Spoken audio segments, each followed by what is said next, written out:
Shakur Stevenson, I'll be real, didn't look his best last night against Edwin De Los Santos. I think, real boxing heads knew that Edwin De Los Santos was no slouch, but we still expected Shakur to, I guess, make it look a little bit more interesting, make the fight a little bit more exciting. I knew it wasn't going to be a brawl, because if you were expecting a big brawl, because a lot of people on Twitter are talking about Shakur Stevenson couldn't do this, Shakur Stevenson couldn't do that. That's the way he fights. Have you ever seen him fight before? He doesn't engage in, a lot of punches being traded. Like, he doesn't do that. He doesn't trade a lot of shots. He picks his shots. Not to mention that there's a lot of word about the injury. He wasn't really throwing the left hand at all throughout the fight. He was really just beating Edwin De Los Santos based off of that jab, flicking that jab out, timing it well.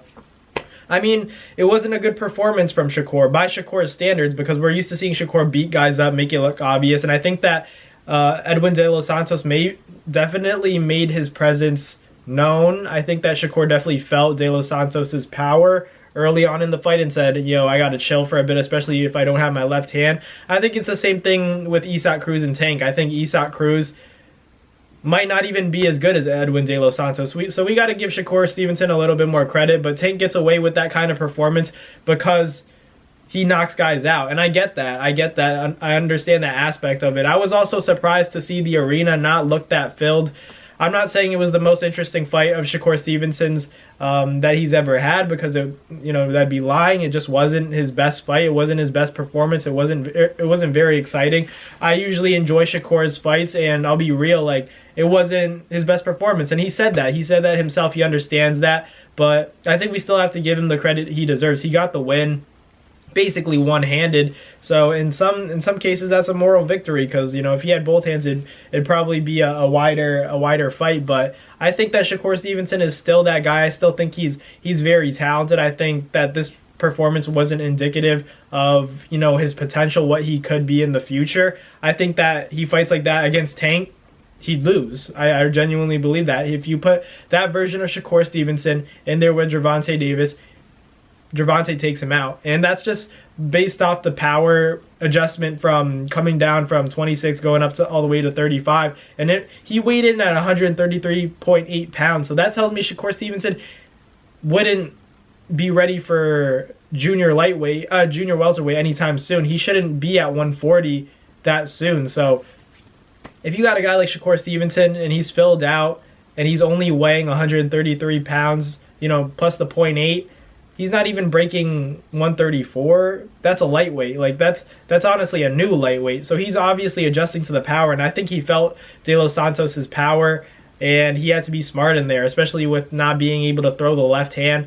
I think, I'll be real, it wasn't a great performance, but I still think that we have to give him the credit he deserves. I think it was a win. I think that Tank had a similar performance against Isaac Cruz, but everyone's magnifying this because Tank gets those knockouts. But still, everyone has a bad night. Everybody deserves the right to adjust to a weight class. That was Shakur's third or fourth fight at lightweight, and he still got the win against a very credible opponent. And he's already looking for title shots. I think he deserves credit. And as much as I like Tank, Isaac Cruz, I don't think is on the level of De Los Santos. I think De Los Santos beats up Isaac Cruz, and that's just my opinion. I just think that styles make fights. This style for Shakur was a difficult matchup because he fought someone who was just as physically strong as he was, who was maybe a little stronger, maybe a little bit quicker, and is used to being a lightweight, a natural lightweight, and he looked big in there as well. So Shakur didn't look his best. Still a decent performance, but just definitely not his best. Didn't look too good.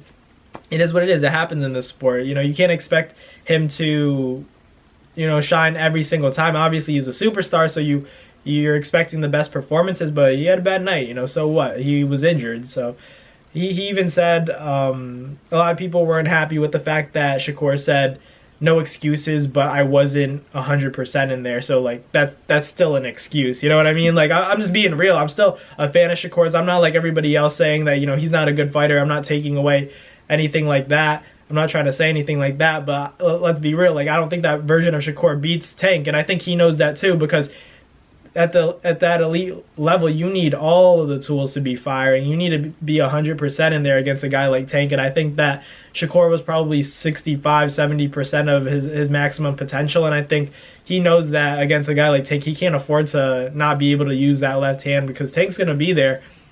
I think that I wouldn't say a blueprint, but I think that a little bit was exposed in that fight, just because I feel like De Los Santos was throwing a few punches and bunches and making Shakur retreat. And when he was retreating, De Los Santos was able to land that third and fourth shot. So I think that the key is going to be continuing to be smart, pressure Shakur Stevenson, and get in there, double up on the jab, maybe triple it up, throw combinations where maybe you miss the first and second punch, but that third, but definitely that fourth punch is going to land. I think that's the best way to beat Shakur. It's easier said than done, obviously, but De Los Santos showed a little bit of that in that fight. But let me know in the comments what you guys think about Shakur's performance. I thought it happens. It's a sport of boxing. Had an injury, but you know how the sport of boxing is. People get on you right away. I also, give credit to De Los Santos for making it a difficult fight for Shakur in general. I think De Los Santos was very fast in there and made it just a tough night as well. So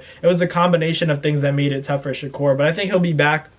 It doesn't change my mind about how good he's going to be, how well he fares against a guy like Tank. Obviously, Tank's going to be ready when that fight comes, but that's a big fight. So we'll see what Shakur does next. I don't care to see a rematch, but if it comes, it comes. But let me know in the comments what you guys think. Thank you guys for watching. Like, comment, and subscribe, and I'll catch you guys next time. Peace. That's going to do it for another NASFight Media video, guys. Thank you guys so much for watching. It's been your boy, Matt Nabong, with another video. Hope you guys enjoyed it all. Thank you guys for the constant support. Salute to y'all always. It's been your boy.